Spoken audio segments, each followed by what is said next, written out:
The entire time, you just hear Tess dropping those same lines over and over. Haven't heard from Fenchurch today.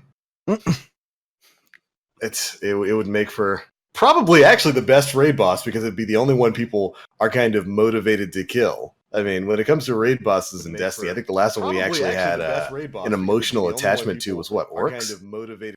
Yeah. It's like the rest kind of all came out of nowhere. Atheon, we had no idea who the man on the glass throne was. Crota, I guess we had a little bit of a connection to, but he was mostly just like some dude we kill in a story mission. Even Callus, we mostly just like Callus because he's fun to listen to in Leviathan. And Riven, we had no idea Riven was behind everything until the end of Forsaken. So like, this would probably be the one raid boss with the most emotional ties to our character in like the history of the franchise. And it's Fenchurch Everest. The mechanic is that you have to fight your will to buy something from him.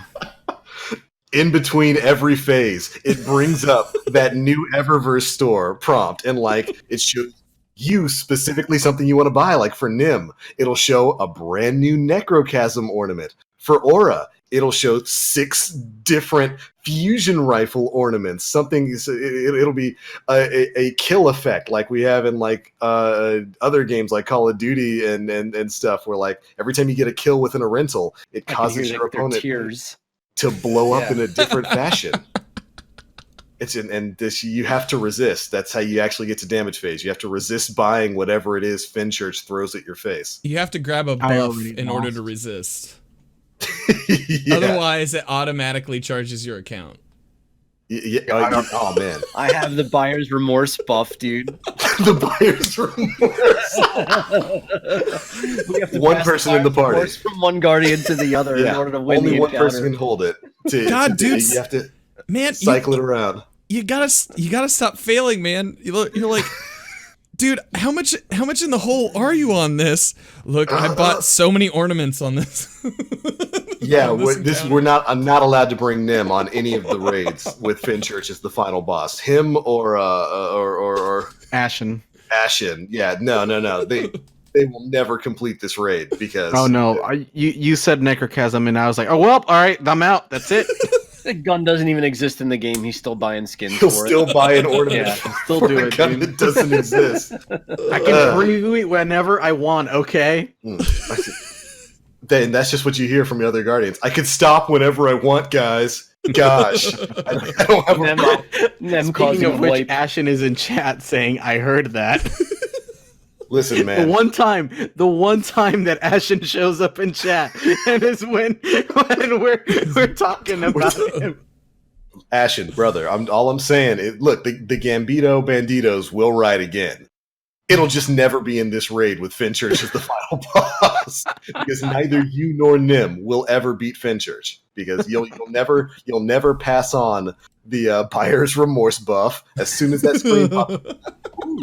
Buyers, I could spend $15 on. I could get $15 worth of silver to buy that, and we'll wipe every single time. Every time. Welcome, ladies and gentlemen, to episode 201 of the Planet Destiny podcast, where we're creating raid bosses you'll never beat. How's it going, everybody? 201 episodes in, and we are back once again to talk to you about what's going on in the world of Destiny 2. Couple weeks away from the Season of Opulence, which kind of spawned this whole raid boss talk right here. But we've got our usual roundtable of hosts. We've got Nim. Hi, Nim. how's it going? You can't have that Necrochasm. We've got Dan. hi. Sad. Hello. How you doing, buddy? Hey, doing all right. Can't complain. Just chilling. Great. It's good to have you here, man. Good to have you here. Look at. I know Nim. I could trust you. Yeah. Look at. I could trust you. Look at Nim's like icon over there, looking all fresh.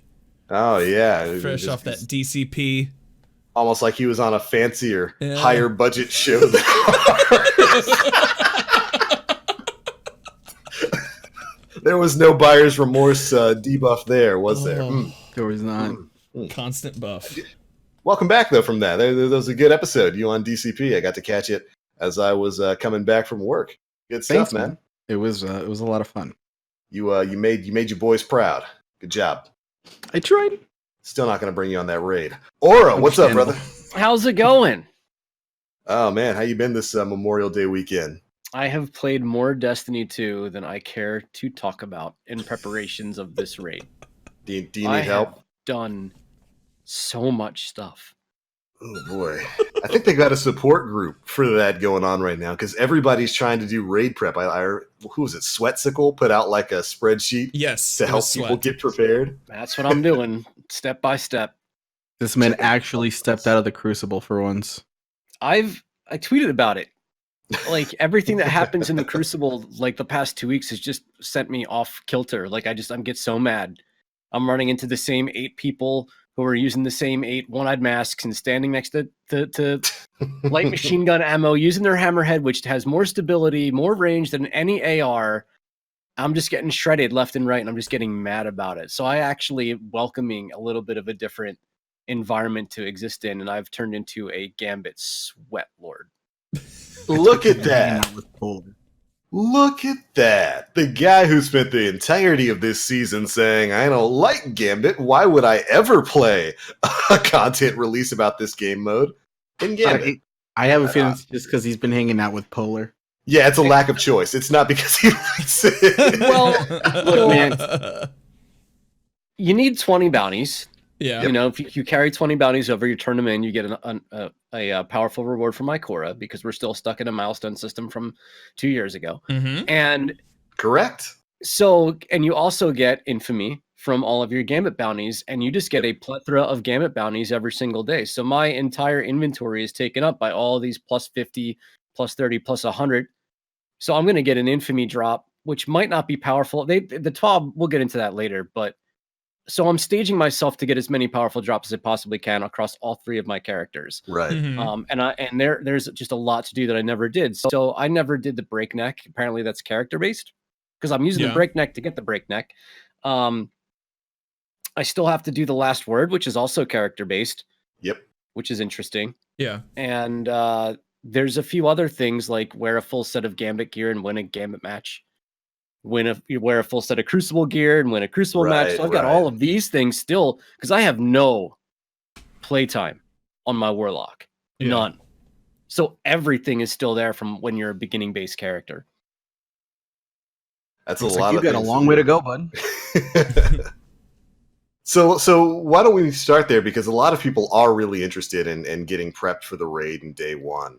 And I do believe our buddy Fallout, I think, is actually streaming right now for Opulence raid prep and basically doing the stuff that's on that list. So you and Nim have been doing raid prep. I haven't done any of that. I'm not bothering doing any of that. Maybe this week for streams I'll knock some of those things off the checklist. But why don't you go through what you guys have been doing to get prepared for the raid?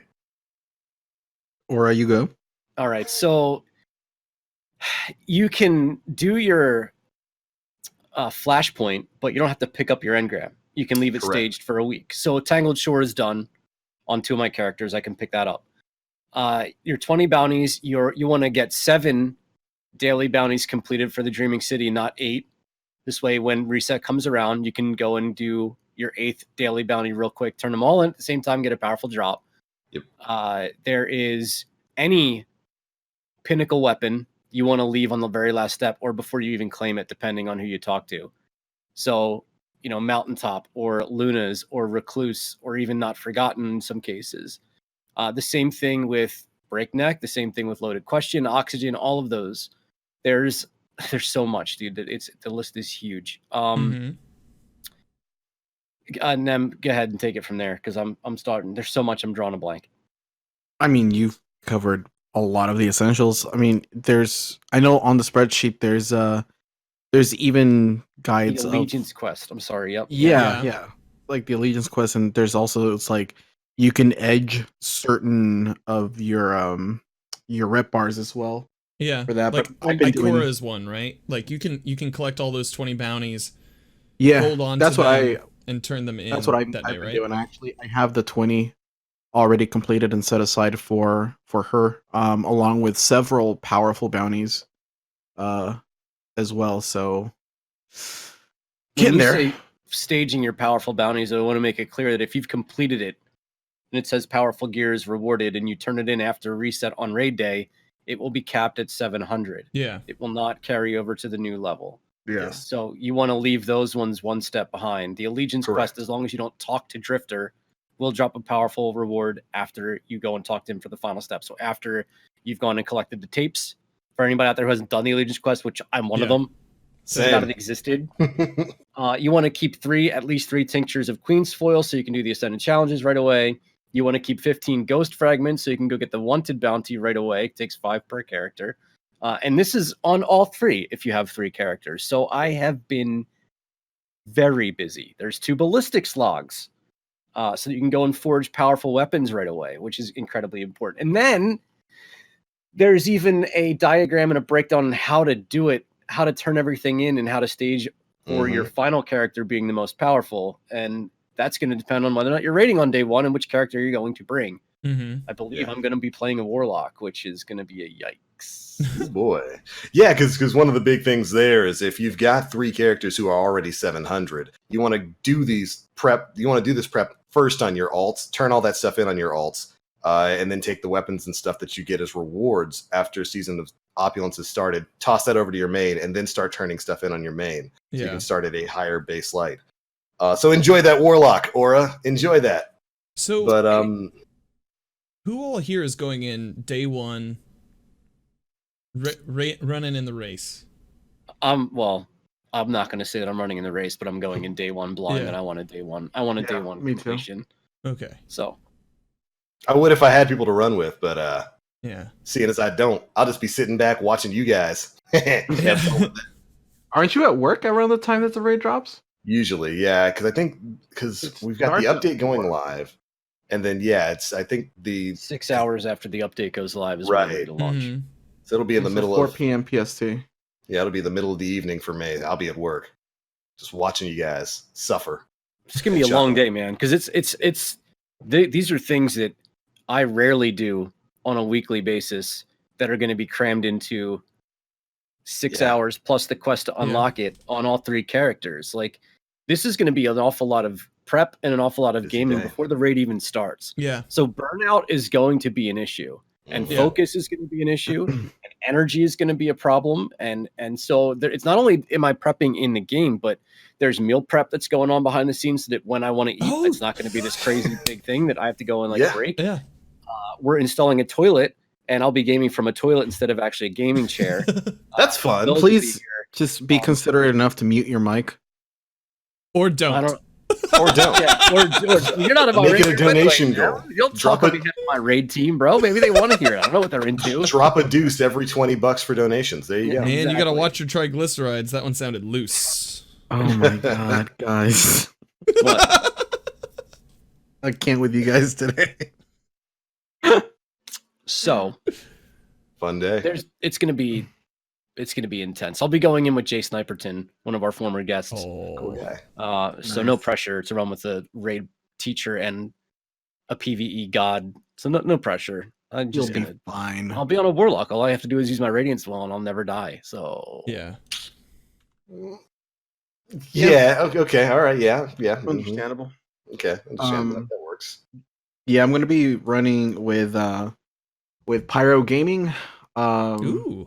and Shackles. So Ramshackle from Mhm. the Right. Destiny Roundup, among a couple of their other pals. I don't. We're gonna be playing, obviously. When it drops. I don't think we'll be in the race per se, but man, I'm gonna tell you that raid is going to be an absolute disaster for anybody who's going to be tuning in. It's going to be a hot mess, and be prepared for every single voice modulation you can possibly imagine. Oh, You are going lordy, to hate lordy. us by the time that we're done with that raid.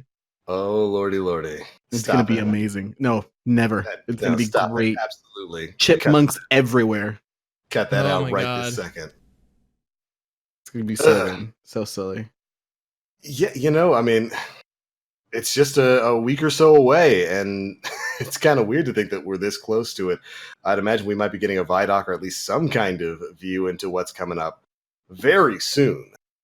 But why don't we go ahead and talk a bit about that raid experience, because we learned a bit in this week's issue of the Bungie Weekly blog, This Week at Bungie, about what's going to be happening for the world's first race. They're actually instituting something brand new titled the contest mode for the race, where for the first 24 hours, something a little bit weird is going to be happening there. They're going to be tuning down the way power works within the raid so that any power levels above a certain amount just aren't going to get you any sort of benefit. And it's going to be based on the different encounters that you're going to be taking on in the raid. And they're doing this so that, oddly enough, people who are doing what Nim and Aura are doing right now, prepping for the raid, prepping their powerful drops so that they can be as strong as possible right out the gate, aren't going to be able to have an advantage over people who don't do that, at least for the first 24 hours of the raid there. And I think the example they gave was like for the first encounter, any power level above 700 isn't going to give you an advantage over enemies. Right. Mm-hmm. Right? And then what was the other example they gave? Like 720? 720 for the final encounter.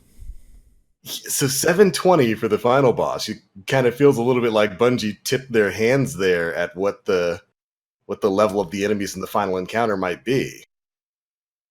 There's a couple things about it. So if we're capped at 700, doesn't mean that the encounter is 700. Mm-hmm. They could make it so the enemies we're fighting are 710, 715, 710, I'd say. you know, and still make it. So the thing about it is, if nobody does any prep and you go in at 700 right away, there's nothing saying you're going to end up getting like a 720 drop. Your character is going to be anywhere near 720 by the end of it if you relied just solely, what I could imagine anyway, just solely off of raid drops, because I don't think they're going to make it so there's 20 encounters so you get a +5 every way all the way across. Yeah. You know, I can't imagine there being more than 3 or 4. But I don't know. You can go in right away and stand a chance. And even at 700, 720 isn't out of the question. But if we're capped at 720, the encounter is 730, that's going to mean a pretty difficult time for the majority of the player base. I mean, we're talking players like Sweat and the Redeem and whatnot who would have a bit of a time figuring out how to stay alive in situations like that, because the delta is so incredibly, it's a lot stronger in Destiny 2 than it was in Destiny 1. You feel it when you're under leveled. So, you know, we'll see. I'm hoping. I don't mind when Bungie kicks our ass. I really don't. Yeah. Yes, same thing. Good. This seems like a good way to create a level playing field so that people aren't like talking about, oh, the streamers, they got all the time in the world to do this, you know. Unfair advantage, man. Right. Like, it might come into play in the middle. We were talking about earlier before the show about how maybe this points to being 2 encounters possibly, and in the middle there maybe being some mechanic. But if there is a boss in the middle, if you're still farming, if you're still working on getting your light up, every little bit would help, right? Correct. Being 720 is not going to give you an advantage in the first room, but you being at the same level of the final encounter is going to give you a pretty big advantage over somebody who didn't do the prep. So in some situation, you're still giving an advantage to those who did the prep, just in the matter of being able to stay alive. In most cases, taking less damage. But again, maybe the final encounter is 740, maybe even 750. Holy Who knows? shit. That would be a little rough. How did the light scaling work in Scourge of the Past? I honestly don't remember. I've only run it twice. So I don't, right? Yeah. I have no idea how I the don't light think it was scaling that works. intense because the raid was beaten fairly quickly It was like 2 comparatively hours? to Yeah, every it was other. 2 hours, yeah. Yeah, it was pretty I'd fast. imagine. compared to Last Wish, which people were getting gear checked along the way to. Yeah. I mean, that one was nuts because that came out and I forget what was 590 was the end encounter, right? I think so. And people And were in like- there at like 560. And that was the 570 people who max. like took advantage of like prime engram stacking Right. and stuff like that, because people were getting into the raid at like 520, 530. Which I was And, one of them, and that was a bad time. That was a rough time getting into that raid. Absolutely. So, I mean, with Season of Opulence only really bumping up our light by another 50, I'd imagine that the final encounter in there, maybe 740, if Bungie's really trying to dick us over with light scaling. But Possibly.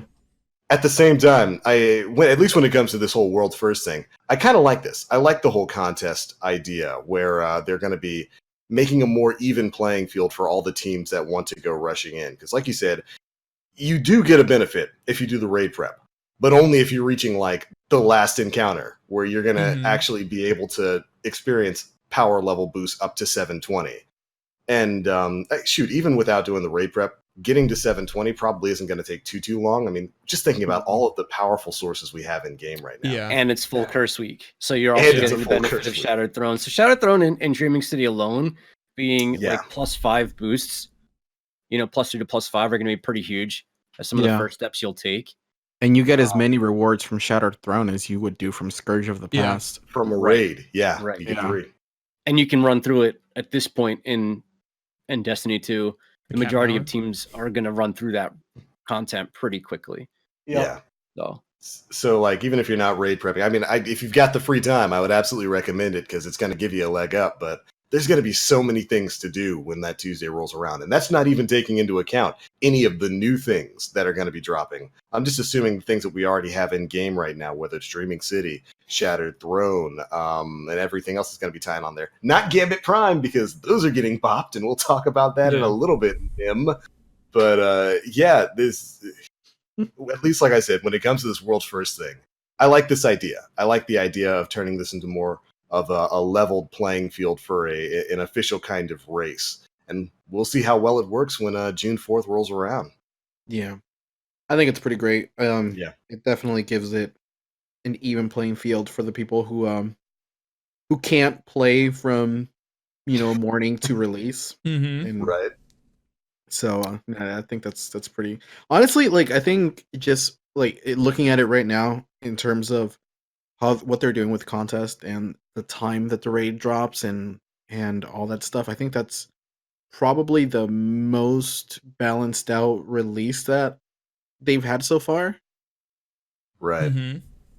I mean, the raid is coming out day one, but like, you don't have the excuse of, people had how many days to prepare because contest is going to be a thing. So Yeah. Yep. I don't know. I like it. I'm a fan. Yeah, so at least for that first day, those extra gains aren't going to matter quite as much. Yeah, exactly. Seeing people in chat saying Insurrection Prime was 640, so I would say probably the same format for whatever this raid is. Final boss is probably going to be in the 640s, which means, woo, it's going to take some teamwork to take them down because the delta scaling anything above 10 light is really rough. You're dealing about a 20 light boost there. But it's very interesting. And did you guys see who pinned the article that Bungie put up about this? It was Luke Smith. It was Luke Smith. It was Luke Smith. They dug that guy out of his hermit life in a forest somewhere out in the back pastures of Bungie and got him to pin this. I can just imagine that it's just like there's just an office. It's like a dark office in this just like dark hallway, and just some Bungie executive just walking down with like keys dangling from like his finger. They just open the door and it's just like, all right, let him know. See, write it back inside. I pictured Thanos from the end of Infinity War. he just sits Sitting on down a in his farm. cottage. He's just like, They had that. That's where Luke Smith has been. He's been on Thanos' homeworld of Titan. they had to go to him and say, "Hey, write an article," and he's like, But yeah, that makes sense. But yeah, so I mean, just going through the quick changes here because they, like I said, they write about this in the TWAB. The Crown of Sorrow raid begins on day 1 of Season of Opulence at 4 p.m. Pacific time. Players who want to compete will need to complete the Power Surge quest. So that's a big note there. If you want to actually do Worlds First, you're going to have to do the quest. But I think the quest goes live when the update goes live. So that'll be at like 1 p.m. Eastern time. I think 10 a.m. Pacific. yeah. So you'll And have by the plenty way, of time to do that. The patch is going up an hour earlier for console users. Right. So, because that copying time. Yeah, that's. I'd have to imagine that's specifically for PlayStation users because install times for patches on Xbox are pretty quick too. But like, good lord, I don't know what it is about the PlayStation, but it takes absolutely forever. And I'm glad Bungie responded to that bit of criticism. about getting patches out early because oh my gosh, it's awful on PlayStation. You get an update going live, and then like you can't play on PS4 until like 3 hours later because it takes that long for your PS4 to download things. So very happy about that change. We already talked about the changes to World's First there, but they state that their goal for this is that they want progression that challenges raiders to climb to compete for World's First, a World First race that tests your skill, communication, and strategy, and a World First race that is fair. So look forward to that with all of your favorite streamer teams. It's going to be interesting to see how that pans out, and if an unknown team takes World First this time, well, I guess it worked. Wouldn't be the first time, right? Didn't an LFG group win? I forget which one it was. Spire Stars? It was a bunch of German... Germans. German bus drivers in D1, I remember. Yeah. No, I think there was one in D2 as well, I thought. I could have sworn that there was an LFG group that got something before. It was like Eater of Worlds, Eater of Worlds, Soul It might have been, yeah. Right, yeah, because I think it was Argos that some just an unknown team wound up beating, which is awesome. But I think we pretty much said everything we can about World's First there. Yeah. Good luck to you gentlemen who are going to be running for it. I'm looking forward to seeing how this is going to pan out. But just to kind of abridge this conversation here, like, we've had our own thoughts for what exactly is going to be dropping in this raid. But I don't know if we've had a long, drawn-out conversation about it here on the show yet. I don't think it's going to be much more than Scourge, to be perfectly honest. Nope. I think it's going to be about the same level of Scourge. And that's a bummer. But it's made by Vicarious Visions. And they slapped our asses last time. So... Yeah, what was the last raid they made? Spire. Was this... Oh! My favorite. Oh. What a raid, man. Oh. That was a raid. So you mean there might actually be some mechanics here that we have to pay attention to? Don't step on the plate, it's on fire. Jump through the snow. Take out the ship. I'm fairly charge the charge. I'm fairly certain that the raid work was both between Bungie and Vicarious, so I'm kind of hoping that it leans more towards the Bungie side of things. Let me just tell you, Spire of Stars is not a good time, man. It's a great time. As long as everybody knows their job.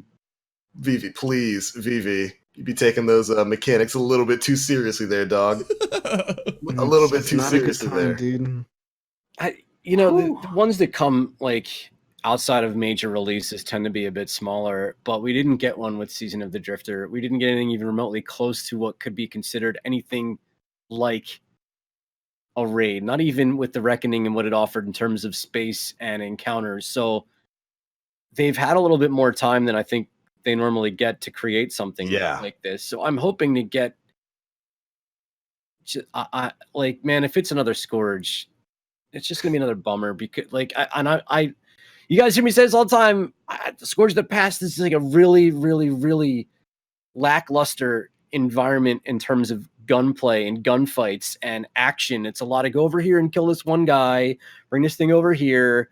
Spam out your button down on this tank. So I'm really hoping for just hordes of enemies flying at me, dude. Yeah. And who are we gonna fight? What's our enemy? I'm right up there with the line of thinking that the Cabal thing is a debate. It's going to be Hive or something like that. I'm right up there with that line of thinking. But why are we thinking Cabal? Because Callus's face is on the everything that they've shown off has been Leviathan theme. Leviathan. But wouldn't it be a great debate? And Crown of Sorrow, and the fact that the next thing in the DLC line was supposed to be a Dreadnought themed thing. Yeah. Which I still have the reservation that that's probably going to be a September thing that we see. Mm-hmm. I mean, Crown of Sorrows definitely gives a lot of like Hive sounding, right? Yeah. Smells like you shrimp. Wouldn't waste Savathun on a. No.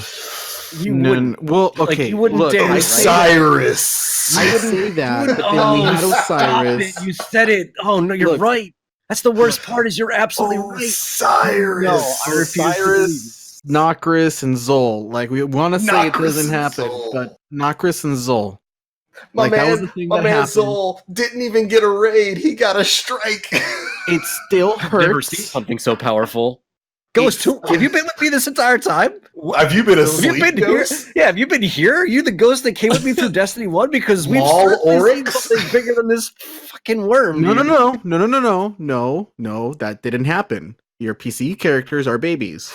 Your Oh, PC characters never fought Oryx, never fought Atheon. So if I'm on console, it doesn't say that. It's a different line. It's a possibility that it can change because there are different dialogues. Yeah. There are different dialogues From between a Does consoles. it not character. say it on console? Did they actually build that? Before we are completely derailed, but I have to know I love this. Like, It's important. if you're on console and you're running the Zal strike, and the ghost never says, "I've never seen something so powerful." I don't know. I've never done that strike on console. We'll crowd so I- surf it off chat here. Does that happen? Does the ghost say that on console chat? Let us Dan. know. We'll continue, but let us know.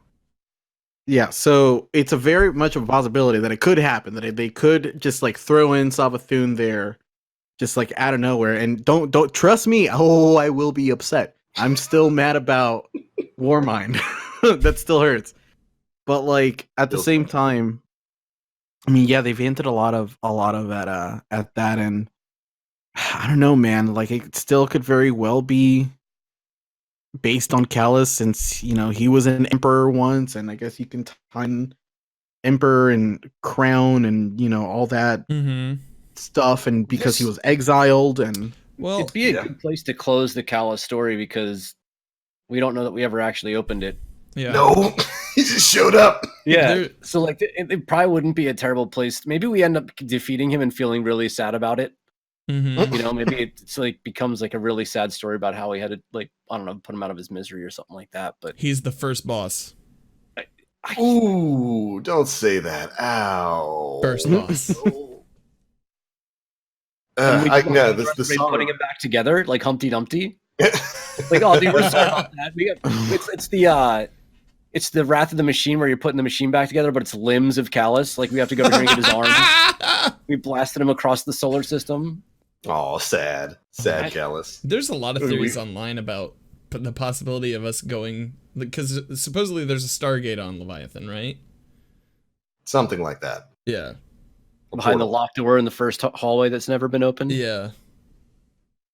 Some people have been talking about that, but I don't know how they make the resources. That I just Yeah. don't think that's a spot where you would. I mean, if I'm Bungie and I'm going to be creating my own vision moving forward, wouldn't Savathun kind of be like your ace? Like, there is so much wrapped up in that story. Yeah. if that happens again, it's probably with whatever might be tied to the Dreadnought, if that's the thing that's still going to come. Because we still have to kind of take into consideration that one of the storylines that we haven't wrapped up yet is the Dreaming City Curse with Korea Yep. as well. So if they're holding on to Savathun, I'm hoping that it's for a fully fleshed out thing, because Yeah. there's a lot of lore back there. That's a that- lot of lore to just throw away in a to really literally quick just throw resolution. in a power surge quest, and it's like 6 hours later, all right, go kill it. Yeah, well, yep, there you go. There's Savathun. Go bop her. All her yeah. machinations are done. Yeah. Okay. dude, like On the note of how much time they've had, was Vicarious Visions. How long have they been working on this? Do we actually know? Because they weren't involved in Season of Drifter and Black Armory, were they? Wasn't that High Moon? Wasn't that what the whole thank you and goodbye I'm about High to Moon get up thing and jump was? up and down and start clapping if High Moon did Scourge and fight. jeez, Aura. I'm about to just start doing donuts in my basement. Like, His own driveway. I'll be Wasn't right that back. a part of? Wasn't that a part of like the whole thing that like where Bungie was saying thank you and goodbye to High Moon a couple months ago because Yeah. their work on Season of the Drifter and like Season of the Forge was completed? Has Vivi been working on this since Forsaken? I don't know. Probably not, but please, right? Like, I can handle a small raid if it really has a lot of action. And like the one thing about Argos that was frustrating was the jumping puzzle was there just to be there. Yeah. yeah, Like, it really had Yeah. no purpose other than just being a thing that existed. The raid itself was really two encounters outside of Yep. that, and It's a shame because those two encounters are actually really fun. And again, I'm a big Mhm. fan of just of enemies everywhere, and that brought that to the forefront. So Argos for me was a pretty fun raid. Same thing with Spire of Mhm. Stars. You know, I'm okay with small raid, lots of action over Yeah. something that's a little bit larger and just has me Same. running errands. Yeah. Dude, Crota is still one of my favorite experiences in Destiny 1. I love running Crota. Despite the fact that it's, it's an expanded strike. The way they ended it was running Crota's great. Yeah, it's Like that- fantastic. It kind of should have maybe shipped the way that they finished I it up. You know, wish. it was actually Yeah. a lot better by the time they were done. And I don't know, maybe I've never seen them change a raid since then, honestly. hmm But So yeah, I'm right there with you. I have absolutely no problem with the short raid. I think that's perfect. Shoot, if I can get through a raid without spending 3 hours going through nonsense, I think that's a pretty good trade there. And I like Eater of Worlds. I like Argos. I would be. I think it's a bit of a stretch to call it 2 encounters. It's really 1 encounter cut into 2 parts. right. But I don't know. I guess I wouldn't have a problem with Scourge being a shorter encounter. I just want it to be a bit more imaginative than Scourge of the Past was. And I don't even really dislike Scourge of the Past, but it is a pretty forgettable overall experience for me. Like, shoot, we make a joke out of it, but I forget most of the gear that you get from Scourge. I don't think about anything or any of that encounter. When I ran it again with you, Nim, the other day, Mhm. I had to sit back and rack my brain to remember what it was I was supposed to do, just because I haven't thought about most of this stuff in a while. Yeah. And I never have to worry about that. I always compare these shorter raids and these raid layers, which is why I'm kind of curious why Bungie got rid of the term raid layer. But I always compare those to Crota. I remember everything about Crota. I remember every mechanic. I remember every experience because it was fun. The Mhm. fact that it was short didn't matter. It was a fun, fulfilling experience for me to run every single week. And I Yeah. can't say the same about, like Scourge right now. So that's what I want to see change with Crown of Sorrow. I just want it to be a good, fun time. Didn't they mention that their terminology for raid layer it was used because it was a different raid, but still in the same environment. in the same environment? Was that what they Yeah, said? it's because That they rings were a like bell. lesser parts of the Leviathan. Of the That's what it Leviathan, was. yeah. Yeah. So that's Let me probably why ask- they didn't use that for Scourge, even though it very much is About in the size terms of one. of length. Yeah, absolutely. And Who- not to mention that the loot pool for that was separated into the Ada bounties when you come to think about it, because there's only 3 Yep. weapons that drop from the raid. Everything else you get it from the forges. Which that has been a trend for a while, splitting up the loot pool between raids and raid layers in D2. Throughout Destiny 2, it's been a thing. All throughout Destiny 2. Whereas in D1, you got like a full weapon set and armor set for pretty much. Did we get a full weapon set for every raid in Destiny 1? I don't remember a King's Fall sidearm. Do you? No, I don't think sidearms were fully fleshed out at that time, though. No, Yeah. because we We only only had had, Vestian like, Dynasty, 2. right? We had the Vestian Dynasty and Dreg's Promise. And And that then other later- exotic one, Later on, we got Trespasser. Trespasser. Yeah, Yeah. that's true. That's true. But that's definitely something D2 has lacked when it's come to a lot of its raid experiences. We haven't gotten full weapon sets. The It had only a full weapon set. raid. It had the fusion rifle, the scout, the pulse. It had the hand cannon. All of them had just the most awful reload speed. Just every single one. And the sniper rifle, the light machine Defiance of gun. Yasmin. Did it have a Defiance rocket of Yasmin. launcher? Yeah. Defiance Yeah. of Aim Assist. Mhm. Yeah. Yeah, there was a rocket in There was a rocket. we're still talking King's Fall, right? right? Yeah. Yeah, there was a yeah, rocket yeah. It launcher. had a full Everything suite of except the weapons. sidearm. And Wrath of the Machine had basically a full gamut as Yeah, well. that one had a sidearm as well. It did, yeah. that you're right, had you're all right. of them. And not to mention that Wrath of the Machine, I think, was actually the one raid that in my opinion, did loot right in terms of armor and weapons, because Yeah. each weapon, while they had the same kind of like static rolls, they each had a different elemental burn. So you can Yeah. go back in there and just chase every single different. Because I remember I did that for the Ex Machina and the F Materia. Right, Right. A lot of people did that. Yeah, I mean, it was those were really good weapons, like the Genesis chain and Genesis chain was good. Yeah, so good. I think the only raid in D2 that has had a full suite of weapons and gear is Last Wish. Mm-hmm. Yep. Yeah, because the gear for Leviathan got broken up into Eater of Worlds and Spire of Stars. 100%. Same thing with the armor too. Ugh. Yep. Yeah, not a good feel. So I mean, do we think that's going to happen again with Crown of Sorrow? Well, we're getting a 6-man match made activity. Mm-hmm. And I'm wondering if that's going to be the 750. Like, let's say it follows the same suit as Scourge. Right? Yeah. So I could see that being the 750 thing, and I could see you having a split loot system between the two. We Right. don't know when that's dropping either. The 6-man match made activity, I don't think that's been confirmed for day one release. Yeah. Maybe it's when you beat the raid, I think you that's get the access case. to it. Yeah, It'd be I think because interesting. they've been doing that for the past couple of releases. We had the whole raid starting, or the whole change to the Dreaming City start when one team beat the raid. We've got Reckoning starting once you've played a game of Gambit Prime. I would not be surprised. We don't really know about much else that's coming in the Season of Opulence other than this 6-player activity and the raid. I would not be surprised, since they've already announced the raid, that the raid's dropping on day one, that the 6-person activity is gonna open up after the raid's been beaten. Yeah. And we still have 2 unknown things in that calendar. Redacted. Redacted. Oh gosh, do we know if those are going to be activity? Well, we really can't even speculate here because we have absolutely nothing to go off. It's going to be an event where we get infinite grenade charges again. It's going to be the Revelry times 2, only if we're just not even going to get a grenade charge, we're just going to be allowed to press the button. Even worse, it's going to be Solstice of Heroes and like Void Week. That's what it'll be. That's what those 2 things are. There we go, chat. We solved it. We did it.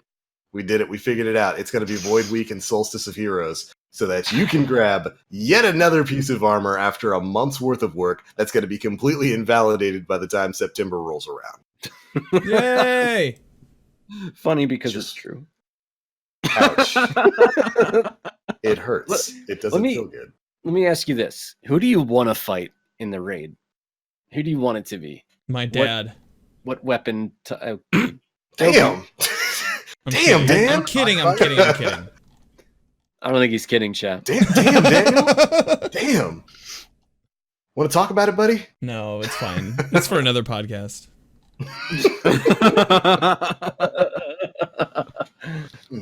Right. Oh man. No, but like, what kind of enemy type do you want to fight against? Did we even get a Scourge raid where we were or a Scorn where we were fighting like the No. Scorn? Nope. No raid with the Scorn. That was a taken raid. That was a taken. Which I am okay with, because I really do not like those blue teleporting mother effers. Oh my God, I want to fucking fight a damn giant worse. Screeb, dude. I want to fight a Screeb where if we kill him and he explodes and we wipe, and we have to find a way to not. You have to find a way not to We kill talked it. about it. Yeah, we have to find a way not to kill it. That's what I want to do. You can't kill it, or you wipe the entire encounter. Oh, it's like a nuclear reactor. You have to cool it down. but it's a right. Screeb. Yeah. You gotta drain It's its a big ether. jet Screeb. But Oh it's my Screeb. gosh. It's an encounter where high DPS is going to destroy you. Like, Chase you gotta the run Screeb. that That'd be in. neat, right? Nobody would be used to that. That'd be we're running. Must be light level 720. Must not have Whisper of the Worm equipped. If you've got Whisper equipped, you will get kicked. There we go. We solved it. We solved the problem. The nuclear Screeb meltdown. You have to not destroy it. That'd be cool. I'd love something like that. Imagine just draining the dark ether from it, and then it turns into a tiny little baby Screeb. Oh, now that sounds gross. I want to drain a Screeb. Ew. Ugh, that sounds like Why you would have you choose that? something that you Milk got to it. go to a doctor for. Yeah, I'll that's take something all you go those- to Gotta get milk that Lance. Screeb. Absolutely no milking of Screebs on this show. Ugh, I might Ugh. vomit, guys. ruined. I have to find some high res pictures of Screebs for you guys in the Discord Absolutely not. after this. Absolutely not. As long as they That is have a forbidden. meme of Luke Skywalker milking it. somebody out there on the internet, please make this. Stop. No. Ugh. You make the same face that Luke did after you milked the Screeb. Doesn't feel good. Feels pretty bad, actually. I have no idea what type of enemy. I mean, if we were to go along the lines that the raid is going to have something to do with Callus, we've already had a Cabal raid with Callus. We've already had a Twice. Hive raid with Callus. Maybe Fallen. Maybe. Well, Fallen was the last raid that we got, and to me, Yeah. the Fallen deserved a little bit of retribution. Right. Like if I was a Fallen, I'd be pissed that was the raid that I was in.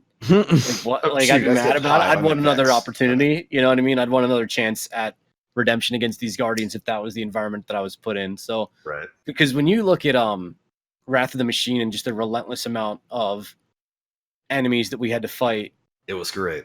I mean, especially at Vosik, Yeah. it was insane at Vosik. So, Ugh. you know, I think the Fallen deserve retribution.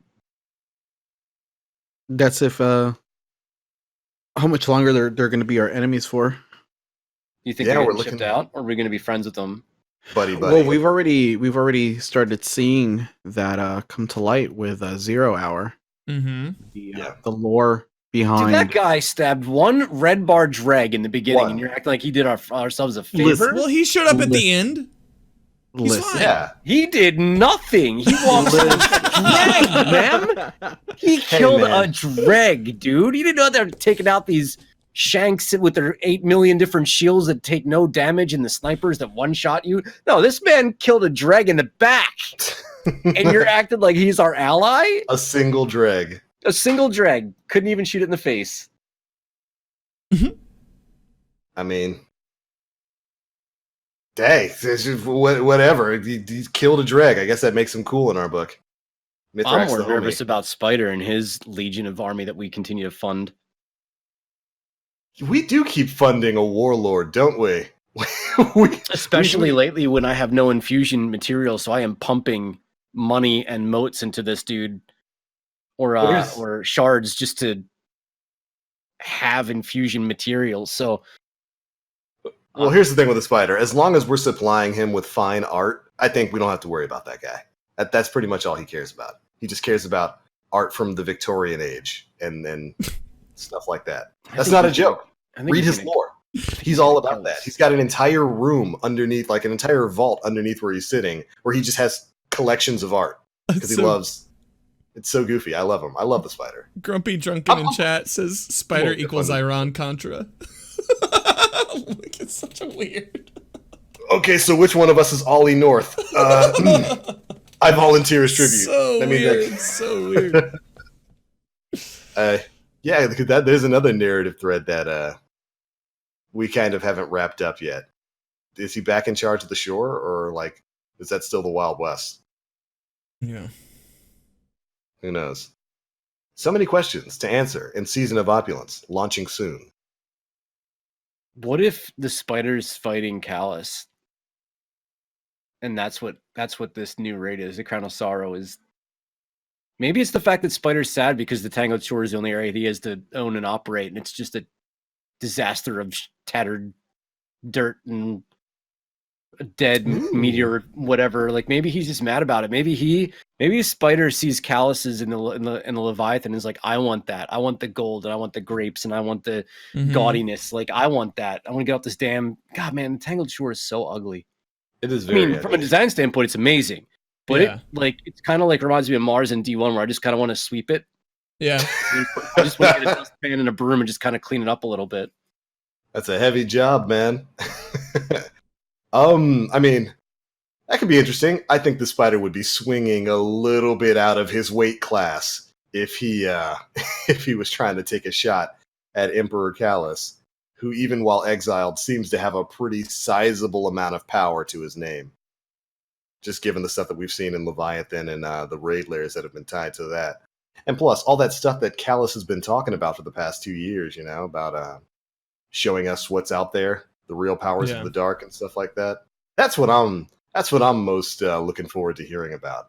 I really hope that season of Opulence kind of pairs that story together, because this has been a narrative thread that they just sort of stopped. Yeah, just After- dangled forever. Yeah, they just stopped it after, when did Spire of Stars launch? Warmind?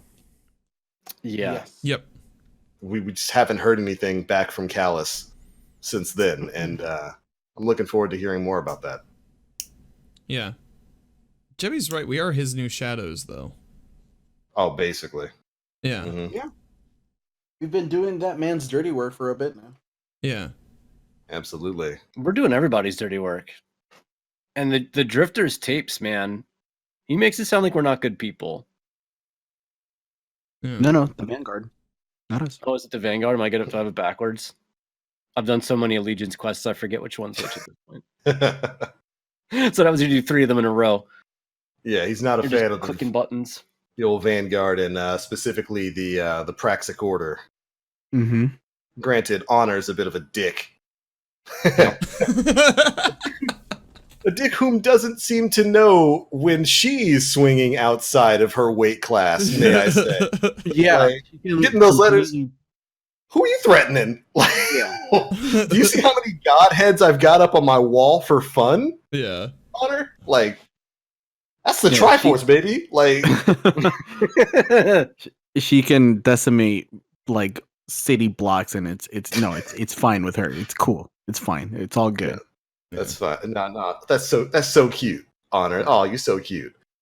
At the very least, it's. I think lore-wise, they make it pretty clear that she's kind of acting on her own there. That's Yeah. that's not at all what Ikora told her to do, and Ikora would laugh at her if she were to make some of those threats towards our player guardians out loud. Good Mhm. lord, talk about a smackdown against a blueberry.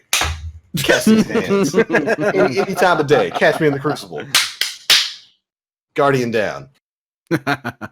So what else do we have in the TWAB this week? I think it was Gambit mostly Prime the bounties. whole lot of Gambit Eververse. Prime bounties are not going to be powerful leading. Well, they're going to have diminishing returns on powerful drops as the season progresses. What would it say? Like maxing out at 720 or something like that. You want to talk about it, Nim? Is everything going to be okay, buddy? You know what, dude? I got Reckoner. I'm done. That's it. My man is done. I'm done with Reckoning. I'm done with Prime. I'm just gonna have Yeah. fun in traditional Gambit. That's It's it. easy to have fun in traditional Gambit because I feel like I have played a few games against players who have no idea what they're doing. Mm-hmm. And like I invaded and wiped an entire team with like a pulse rifle Oh wow. this week. It's just no communication. No one's doing any call outs. Nobody's paying attention. 15 modes sitting in front of a blocked bank. Just all right. Now, if you're gonna make it that easy for me, sure. I'll you just know. take this. Yeah, exactly. I need this for my triumph. Thanks. So regular Gambit's been a lot of fun compared to Gambit Prime, which has been insanely sweaty the past couple of Mhm. days. Mm-hmm. The thing with Prime is just that if you're not running in there with a team, you're just going in there to like Get suffer. clapped. Yeah. I've been I mean, I don't have any armor on my 2 other characters. Like I mean, if I'm really trying in Gambit Prime, I'm on my Hunter, who has like all of the tier 3 armor and whatnot. Yeah. My Titan and my Warlock have none. Not even Yeah. tier 1 armor. I mean, no armor. So I'm already a detriment to our team. We still win like 85 to 90% of the games that we play against, but it's just there's not really any easy games out there where we're just slapping people. A lot of them are coming down to 2 primeval are out and Yeah. invades matter and whatnot. Yeah. But it's fine. I didn't even strive this season to get a full gear set for that. I'm tired I of don't being an blame anchor, you. but Yeah. it's a lot of work, man. It's a Yeah. we talked about it last week that the grind is so incredible with having to do a weekly bounty 3 weeks in a row just to get the helmets to unlock at the tiers. Right. So Yeah. basically, I'm just running an exotic helmet. Don't even tell me everything else talk to me being- about that. So I mean, it's a grind for the sake of there being a grind. Nem. I mean, it's just because Yeah. there's nothing else that they could have given us to work on. So that I mean, was that what we investment got. system is just not well thought out. Yeah, We'll it's see not if we great. get it again. Honestly, we'll see what is tied to the 6-man match made activity. It could be- Yeah. Dude, could be It insane. took like it took me 100 and I want to say 19 or 18 runs to get the grenade launcher to drop once. Once. Grenade launcher. Doomsday. Once. That's all I needed for the collections badge to finish it. It was just that one. Wait, there's a grenade launcher. There Yeah. is a grenade launcher in What does Reckoning. it drop? It drops from Oryx. And is it in the Gambit Prime as well, or is it only in Nope. Reckoning? It is only in Oryx. Reckoning. Oh, you would think that with the drop rate being so high in Oryx, It is you know? literally. I saw so many people get the Doomsday. It was ridiculous, but it took me over 100 runs of that to get it to drop. That doesn't sound mind numbing at all. It was unbelievable. all. My RNG for the shotgun has been fucking fantastic, though. I think I've maybe received one shotgun that doesn't have 1-2 punch or swashbuckler. Every other last man standing I've gotten has had that perk. And is it a tier 3 only drop? yes. Ooh. Hmm. Yes. Ouch. So I specifically had to wait for a heavyweight modifier to come around because I don't know why when I was going in there with the grenadier or brawler, the blueberries just could not go through it with, What's with this damage. over here? We had a hard time getting to the final encounter. They kept getting stomped off because that stomp mechanic is fantastic. And it's Full clinch. just so frustrating, dude. Big brain. With tier 3, if you need get full knocked clinch, off, Dan. You're done. yeah, you really can't recover in time to get Really the done. timer. There's Yeah. no real forgiveness in that. So Yeah, if Oh, everyone totally. dies on bridge, that's it. It's over. That run is Yep. done. And you know what? I'm really glad you finished things up, Nim, because it's about to get a whole lot worse when Season of Opulence rolls around and the exotics that you use to get your super back aren't working. Yeah. I'm still gonna use them. I mean, I'm- we'll see what probably, diminishing of course. returns means on the bridge. Yeah. We'll see if we can generate enough orbs to circumvent what could matter, because we didn't read about changes to orb generation, meaning that when you Right. tether, it might still be creating 7 orbs Yeah. per yeah. tether, so that there's Yeah, some. but they diminish with subsequent tethers, don't they? The orbs aren't as powerful after you do multiple tethers. I mean, I'm I fairly guess certain that's a we're thing screwed. already. I guess we're screwed. I mean, You're Yeah. still gonna get orbs from different teammates, but I Yeah. think if you're running tether, You're just gonna have to think over about it and more. over- Yeah. I mean, I don't know, mean- dude. how many circles do you have to cover? 4? Yeah. I'm just running Blindy Titan Bubble. Then I'm going to put on Helma-Sane 14. Yeah. Just sit there. And Yeah. I'm just going to sit there. And When was the last hopefully time we you can touched generate enough that? orbs to get to. I forgot it existed until this very moment. you can. I think you can Mission still get accomplished. pushback from Yeah. the If Lake you of don't- Shadows boss. Yeah, if you don't put something like an object in between you and the boss, knockback will still occur through your bubble. So Good thing I've there's a actually podium in gotten the middle of all that.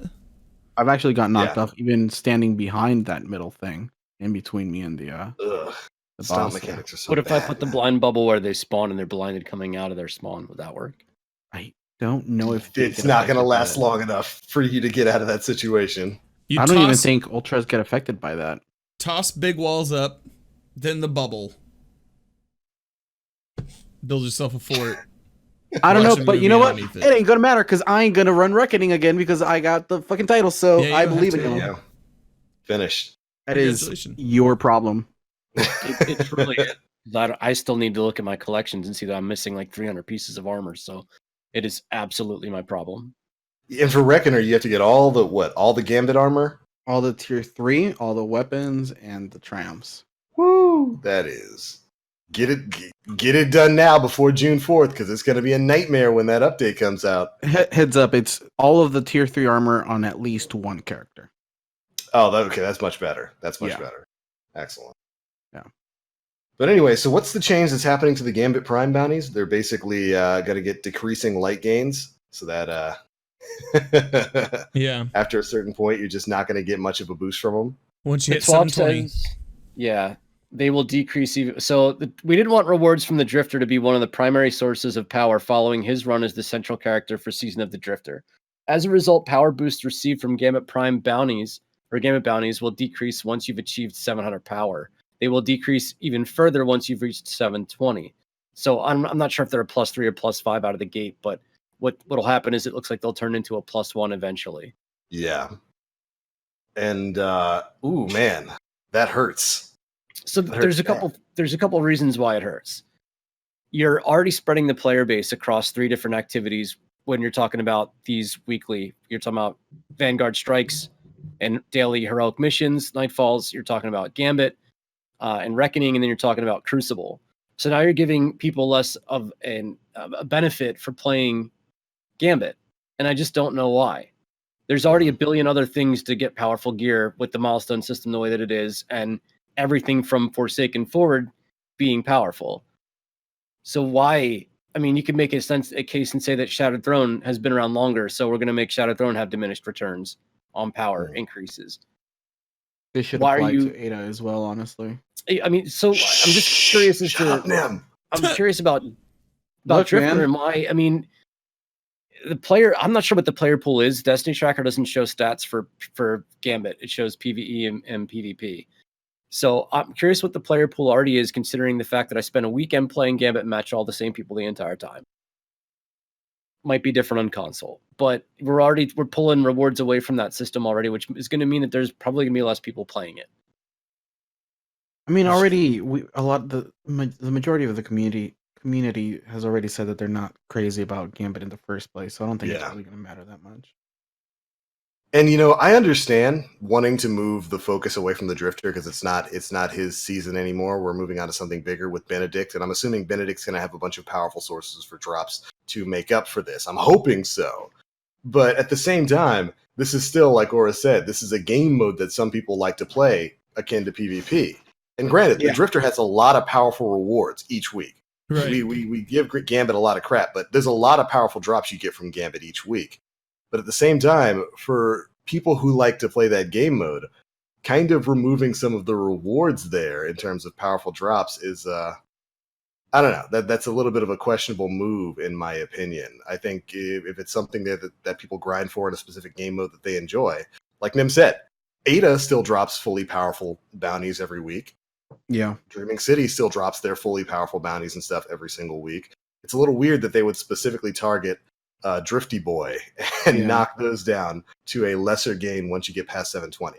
And I Honestly, though, go ahead. like I'm okay with it because Mhm. if that's the case, just incentivize me to run the newer stuff instead of running Yeah. older shit. Like Correct. it's the same. The It same should be way as it across was the in- board then, shouldn't it? Because all this other stuff is still old. I agree, 100%. Oh, okay. Like if I could have my Welcome to my. like Thank you for listening to my TED Talk. like the stuff that should be at least I think should give you powerful stuff would be things like Shattered Throne, Last Yeah. Wish, Scourge of the Past, the bigger end game stuff. So I don't know. agree. I like it. I wish it was a retroactive with some of the other stuff, and I'm probably the minority here when it comes to that. But you know, Dude, if I never did another milestone again, it would be too soon. It would be way too soon.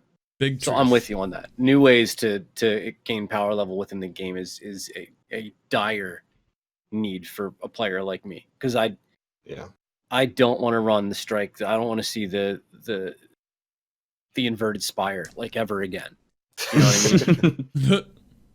Yeah. Like I said, I completely understand why they'd want to move things away from that. And the reason why I think they're focusing on 720 being kind of the hard cap there is because there are so many sources of powerful drops in the game right now. Yeah. I think Bungie knows that it's going to be a very quick run to 750.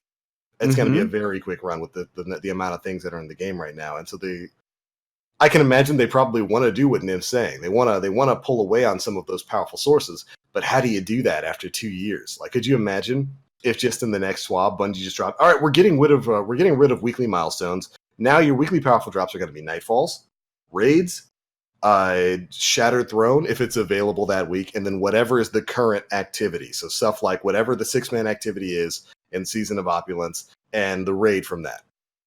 That might be good for progression, but could you imagine the firestorm that's going to happen from the community when suddenly the things that they've been doing for 2 years to get their light up is gone? I do not envy Bungie in that situation because that's probably what they want to do. But, oh boy. Yeah, I Yikes. mean, I don't know. I guess it's just I don't want to say the elitist in me, but the MMO fan in me wishes Yeah. that would be The the case. elitist. The elitist. Yeah. I think But it is what ultimately, it is. yeah. I think ultimately in D3, that's when you'll see that change happening. Because I don't know if they want to remove milestones from D2 because it's just the way people have been playing the game for the past Yeah. couple of years. And Yeah, that'd be a big shock to the 100%. system. But D3, I would very much expect things to go back to the system akin to what we had in Destiny 1, where you had a very outlined source of powerful drops every week. And it was Mhm. in-game stuff, and I would be perfectly fine with that. Yeah, dude, 100%. All right, what do you guys say we move on to Eververse, the last bit of news? Yeah. Because some major changes coming to Eververse, and some that I'm actually really excited to see. Like some really consumer friendly changes are going to be coming to the Eververse store when Season of Opulence goes live. They start things off with the direct pick. Every new Eververse item in Season of Opulence will be available for direct purchase via Silver or Bright Dust. Most of these offers will be time limited with new items available weekly. This is something I have been saying for a long time. I have no problem with Bungie selling new shaders and armor sets and whatnot for Silver in the Eververse store, but I absolutely do agree that everything should eventually be earnable by playing the game. Yeah. So when I see this, that all the items that they're going to be adding, the new ornaments, any new emotes and stuff like that, that you're either going to be able to pay for it directly with Silver, which I also think is a great idea, or with Bright Dust, that gets a thumbs up from me. That's very consumer friendly, and really happy to see it. And Same. hopefully, if we get a neat, cool exotic that might be, I don't know, maybe the equivalent of a Destiny Desert Eagle. I don't know what you would call that, a big silvered gun that shoots lucky bullets every now and again. I have no idea what an exotic like that would be called in the world of Destiny, but I have a feeling it'd be very similar to something we had in Destiny 1, On the off chance that showed up in Destiny 2 again and we got a special new ornament for it, I would like to be able to buy that without spending $15. Thank you. Yeah. So yeah, I think you and I have both been in the same ballpark regarding microtransactions. I think one of the developers that did this really well is Respawn with Titanfall 2. Exactly, yeah. Yeah. Like it's like if you see a color scheme for a Titan that you want, boom, you can have it for $3. Just reasonably priced, and you can get it without any type of RNG or loot box behind it. And Mhm. I'm a fan. I'm a fan of these changes. And not to mention that the store is getting a pretty big visual overhaul Yeah. as well. You're It looks gonna like a have store. yeah, it looks like a proper store. Right.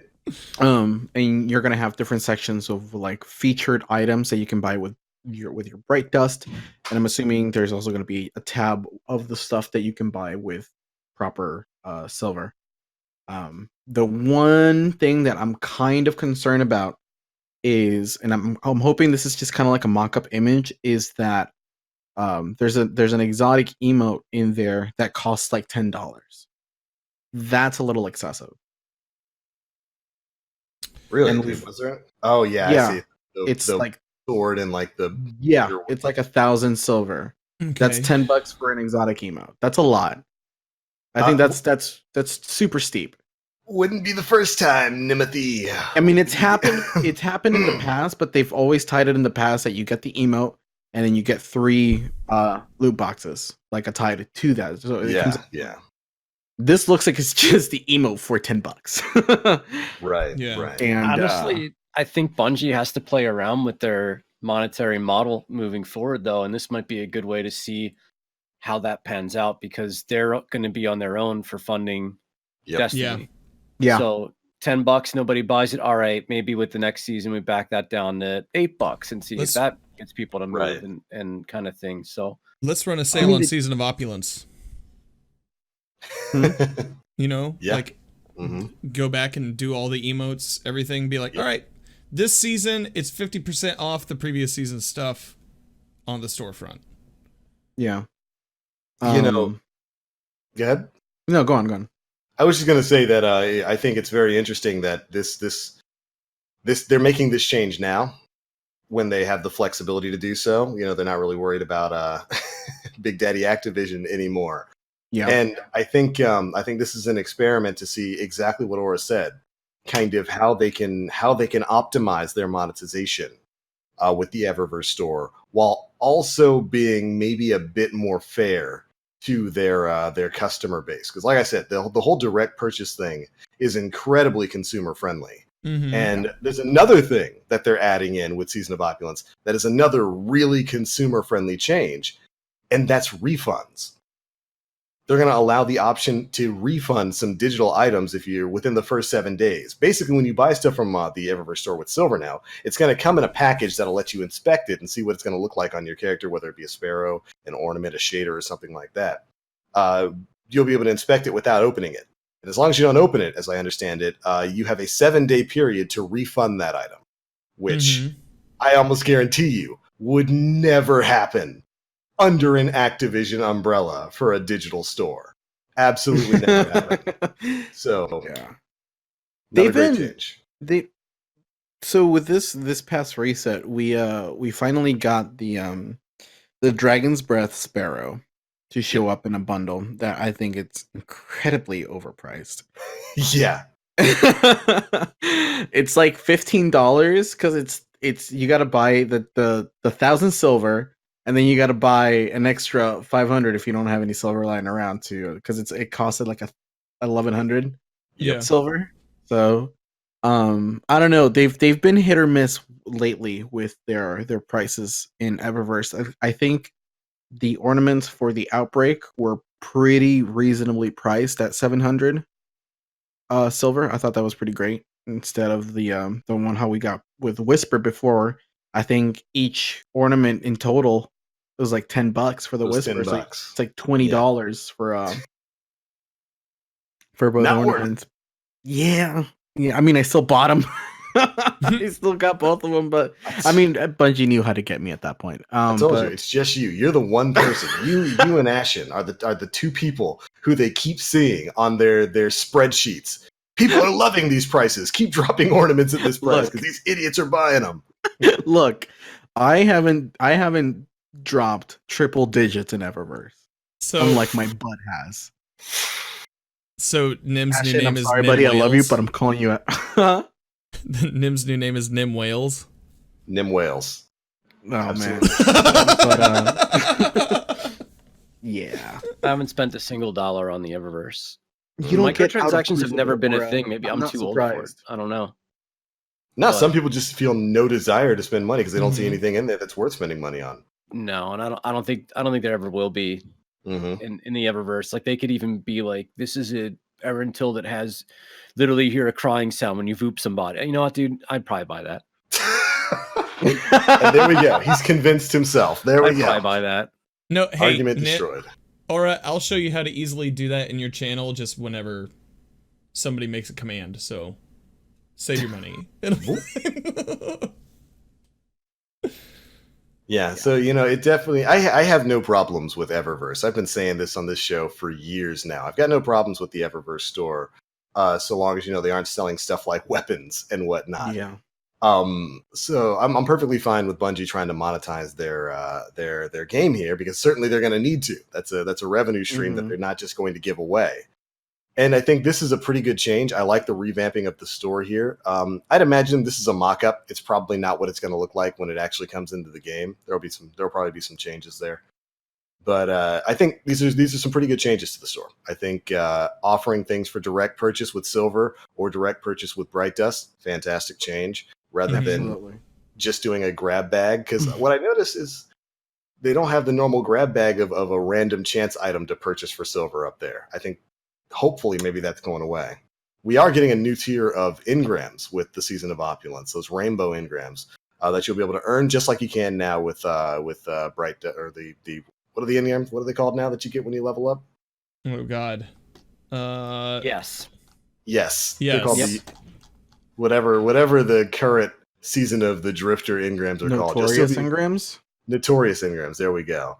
You're still going to get engrams in that sort of system. Whenever you get enough EXP to level up, you'll get a drop that you take over to test. But not having these specific things tied, at least in part, behind RNG, moving further away from that, I think it's a good change. I like it. Yeah. Plus, we get some sick new emotes and a sick new ghost shell. Mhm. By the way, Can we talk about how the Titan armor has a jacket on it? I love it. It's so good, dude. It's about time Titans it good? finally got a jacket. It's so good. You don't get a Han Solo kind of vibe from that? Dan, you're a hunter. You don't matter, but it looks so good. I'm a hunter too. All right, you don't matter either. The Titan armor looks so fantastic. I think it looks cool. Yeah, I think it's a cool looking jacket. It's about time Titans got jackets of Does their Yeah, own. dude. Does anybody remember like DuckTales? Yes. Like- Launchpad. Launchpad. It's Launchpad. Yes! Yes! All you had to say was DuckTales, and I could immediately see Launchpad in this jacket. Excellent. Beautiful. I want it even more, Dan. If your argument was to turn me off of it, I want this jacket It's not even that. more. It's just it doesn't remind me of Han Solo. It's just like that's like Launchpad, like because you got the big bulky shoulders. I think is the big thing. You know, Launchpad McQuack, another perfect landing. Excellent. Excellent. I have to have this now. I have to have it. Looks good. Yeah, it looks Also, pretty the good. ghost has like little backpack saddlebags. bags on the side. Yeah, Some satchels. pretty great. Although, I mean, is anybody really going to be looking for any other ghosts now that we've got Servitor Ghost? Oh, true. I mean, that's a good point. It Unless depends on if it rolls with Mercury mods. I might be in the market. Fun for a fact. ghost. Let them know. Fun fact. And this was brought up to my attention by my buddy Pyro, which Yep. let me know if you have the totem ghost shell, right? You can go into you have to go into the official Destiny companion app, Mm-hmm. and you can actually put on the speed demon perk, even though it doesn't roll with it, from the app. It's an option, so you can roll with speed demon and guiding light on Yep. the ghost shell. On And the when same you log ghost. back, and when you log back into the game, that perk will now be on your ghost. So you'll be running a double exotic perk on the totem shell. Okay. All right. Yeah. I think it only works with Season of the Drifter exotic ghost shells, I want to say. There's a couple, I know there's a couple that works with that, but I know Yeah. for a fact the totem ghost shell is the one that can do it. Yeah, the Totem Ghost shell. If you got the Servitor Ghost, I think it works with the Sunshot Ghost as well. I want to say, but you got to download the official Destiny companion app, and then you'll have an option to change like the first perk, which is usually an Mhm. analyzer or for telemetry drops or like Mercury drops or stuff like that, and you'll be able to swap that over to Speed Loader, so that your Yeah. exotic ghost can just have Speed Loader and another exotic perk. Hmm. It's pretty handy. Pretty handy. Yeah, I think I swapped it over on like check here. Yeah, I did it on my plasma shell and on the totem shell. Yeah. Yep. That's it. Good stuff. Pretty cool, man. Double exotic perk on a ghost. Would definitely recommend. Because 100%. telemetry perks are useless. Entirely useless. Yeah, they really are. As a matter of fact, I'm pretty sure Bungie is aware, like, this isn't a glitch. I'm pretty sure this is just a feature of the app, and they just didn't advertise it as an apology for putting telemetry perks on ghosts. Like, we know they're useless. Just go to our official app and change it to Speed Demon. Just do it. But all right, there we go. I think that's pretty much all of the news that we had to cover for this week. What do you guys say we move on to some audience questions? Are we Sounds through good. everything already? Dude, it's all I care about from the top. Minor blurb about prime attunement that each character yeah. at reset would only get 2 Yeah. prime drops per character. Resetting. No matter that, how yeah. many you might have, it's going to reset at reset. So if you have like 30 stored up like I do in my Warlock, it's not going to carry over. Yeah. I think that's Rest in the only thing that we really missed. Next week for next week's TWAB, we kind of have an outline. Oh yeah. Oh, yeah, That's yeah, what yeah. about To expect. Pinnacles. Yeah. In the future, right? Didn't they say something about the future? Hope for the future. Bungie? Yeah. We're going to learn about the future. We're going to learn about pinnacle weapons for Season of Opulence. So I would expect the TWAB for next week. Well, technically this week now. The TWAB for this week is going to be a pretty meaty one. So make sure you stay in tune for that. Mm-hmm. Oh, man, I wonder what they're going to do with the pinnacle weapons for this season. Because we have no idea. I just want that jacket, dude. I just want a raid jacket. Yeah. My man.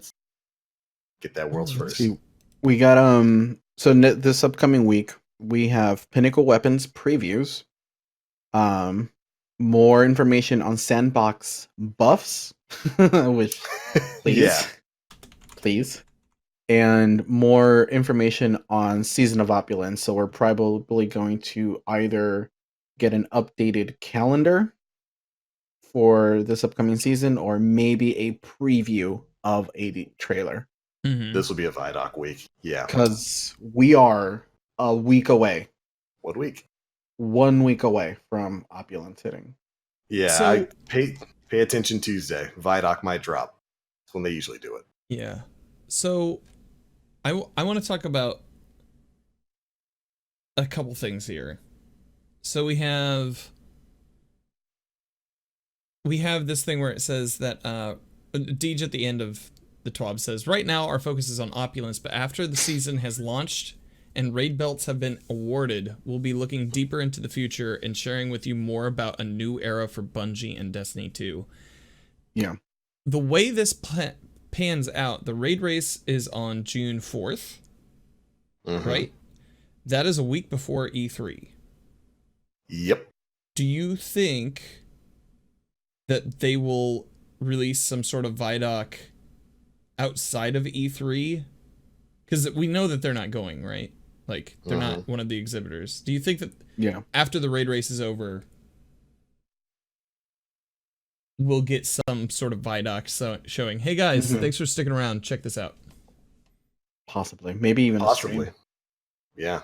I wouldn't be surprised. I wouldn't be surprised at all, because usually E3 is when they make big announcements. They start showing off some of their stuff. But even in previous years, they always had a bit of a trailer go live at E3, but they would have announcements before E3 that were Yeah. pertaining to upcoming content, like with Forsaken and all that kind of stuff. We learned about that a little bit before E3, and then we got to see trailer at E3. So yeah, I think you're right on the money there. We'll probably have some kind of video or something go live before E3 does, showing off whatever the future of Destiny 2 is. Mhm. Yeah. It Would just, not be surprised. Because they're also going to Guardian Con in July, and we know that Mhm. they're going to have a pretty big presence there. Possibly some more announcements, or maybe going in further into whatever they'll talk about in June, if they talk about anything in June. Yeah. Because we're going to be mid Opulence. So it's just interesting that they didn't say at the end of the season. They said after, like, specifically raid race after the belts It could been be. done. It could be the TWAB after Mm-hmm. yeah, Tuesday. The thing that gets me is a new era for Destiny 2. Yeah. sounds like a pretty big overhaul if they're referring to Destiny 2 as a whole and a new era for it. That's I don't know. I don't know. Yeah. Is By the way, Destiny did 2 something you cut your losses on and Yeah. walk away from? Is the new era of Destiny 2 Destiny 3? That's a good Mhm. question. You I know, still don't think we're going to see that until next year at the earliest. and I'm what you almost 2020. wonder if they literally can't bridge the gap between where we leave Destiny 2 with Season of Opulence and a year and a half for Destiny 3 to come to Yeah. fruition. There, if you almost wonder if there needs to be something in between, not only for the player base to stay connected, but also for them to financially support the project moving forward. Right? Mhm. You know, everybody Yeah. talks about the $100 million or whatever that they were given, but like that's not for Destiny. Yeah, that wasn't Yeah. for Destiny. Yeah. There's a lot there, man. We have no idea. Did y'all see that absolutely massive call out that Deej did on Twitter when I was talking about that post? Yeah, you were talking mess and got slapped down. I know. Yourself. I Better- know. I hope you've been bench pressing Thrall like I told you to do. 'Cause you got to beat that raid by yourself now. You got to do it Yeah, all on your Apparently, own. if I want the info, Deej has commanded me to go and beat the raid by myself. That's And right. We'll talk. You got to treat it like Crota year one. You better Yeah, figure dude. it out. Give Figure me out my how to- icebreaker. Let me sit on top of a tower, sniping everything. Oh my god, dude. Oh, icebreaker, stuff, how I though. miss thee. All right, on to questions. Sure. Right on. Sweet. Okay. Grumpy Drunken asks, as something that's just a mild topic changer, baked, fried, or grilled chicken? Boy, Ooh. how healthy are you trying to be? Because if you're trying to be healthy, grilled. Fried. Yeah. Because fried is delicious. Grilled Ooh, chicken, fried is like I feel like it's often like really dry. Okay. Yep. Like really, really, really, really dry. Unless it's like a restaurant grilled chicken, but like off somebody's grill when I'm at a barbecue, it's always been really dry, which hasn't been very good. I'll take fried chicken. Yeah. Yeah, So, chicken's meant to be juicy. I've been making chicken in my slow cooker lately, and it is wonderful. Like you put it in the crock pot Crock for like a pot few chicken, hours. man. Yeah, you put it in there for like 4 hours. You put on whatever seasoning you want. Maybe you want some barbecue this time. Maybe you want some hot sauce. You throw it under a broiler for like 5-7 minutes. Bop, you've got a crispy outside shell and succulent chicken that falls off the bone. See, I've never Inside. tried it like that. But like That's good. the thing with fried chicken though is that I think it really depends where you get it from, because I've had Mhm. instances of where like I bite into like fried chicken and it's just like a mouthful of like grease and oil. It's nasty. Where are you getting your chicken from, dog? That's It's incorrect. That's not the way fried chicken is meant My to be. vote goes for grilled chicken, Okay. personally. Like a little bit of herb seasoning, a little bit of rosemary. Rotisserie Mhm. chicken. Oh God, So rotisserie good. chicken's a thing. Yeah. That's kind of akin to baking, I guess. It's like half and half. Yeah. Grilled chicken for sandwiches is good. Grilled chicken on sandwiches is definitely good. Fried chicken. I live in the South. Fried chicken is an everyday meal where I live. So, yeah. Fried good chicken. stuff. Mm. Baked chicken. Well, as long as you don't overbake it. Because, like Aura said, you don't want to dry chicken out because Mm-mm. it's a crime. Like, Oh. the police will actually come find you in the South if you dry a chicken out. It's in the bylaws here. I want Popeyes now. Well, you know what So to it eat goes. now. So it goes. Grumpy Drunken also asks, how happy would you all be with the surprise sparrow racing event? Not at all. I would love it. It won't happen, but Yeah. I would love it. I think we at already this got point, one. I could care less about SRL now. Yeah. It was a fun thing for a little while, and Bungie did not get a return on investment for what it took to make it happen, and have vehemently spoken that it will not be coming back because they just simply don't want to allocate the funds for a playlist that was basically empty. It's so weird hearing so many people asking for it when nobody played it when it was here. Yeah. That's You know, kind It's one of those instances of having something and then having it taken away. Yeah. It's just, it might not have been an option everybody had, but it was an option, and you miss it when it's gone. It's just one of those weird phenomenons. I've gone back and played it on stream and had a lot of fun with people playing it, It's fun. but I wouldn't. That's about it. Yeah. Yep. You know. Yeah, that's it. And I would I'm a Bungie good love kart it. racer. right, and Bungie can't base Yeah. content on that. It's fun for in short bursts for broadcasters to stream it, but how many other Guardians are talking to each other, being like, "Yo, it'd be real great to go fire up and do the," Yeah. It's fun for a day. Yeah. It's like 0.1% of the population that was really, really into SRL. And as part of that population, I can understand there not being an incentive to bring it back. Yeah. I can 100% understand. Future War Cult Guardian asks, if there is nothing day one for non-raiders, do you think we could see a similar similar situation to Black Armory day one? Oh, absolutely. As a matter of fact, like we said, I think the 6-man activity is going to be tied to raid completion, and that might not be completed for the first 24 hours, which means you'll have a power surge quest and then a nice lengthy wait for that activity to go live. I think it's important to notate that we don't know anything Mhm. right Yeah. now, you know, Absolutely. and we don't know if there's going to be story missions tied to it, or even like busy work to do to unlock certain areas in certain regards. Like we know nothing about Mhm. what day one's going to entail, other than the fact that the raid will launch 6 hours after reset, and we have to do a quest in order to access it. So no matter what you do as a non-raider, you're probably still going to want to knock that quest out of the way, just to set yourself up for the off chance that you will go in and do those things. But I can't imagine that they're going to do a day one launch and there's going to be nothing for us to do other than that. Mm-hmm. I don't see how that's like. They didn't do that for any of them, right? Like, but the last thing anybody wants to do on a brand new season is the same bullshit we've been doing for X number of months. At least Yeah. I don't. Yeah. You know, we want the new stuff. Give us the new stuff. Right. And And that's this- the problem with content trickle. Mm-hmm. Well, and we've heard them talk about in previous Vidocs how this is kind of like a secretive season. There's Yep. not really a lot known about it, and that they really looked at the Whisper mission as kind of like like an inspiration for what this could be. So, who knows? Maybe if you're not personally going to go for raid race day one, maybe there's something out there in the world that's a little bit different. Maybe there's something to Yeah. go find.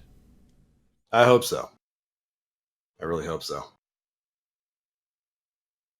Maybe Yeah. the 6-player match-made activity is what people will have to look forward to instead of the raid if they can't do the raid. Mm-hmm.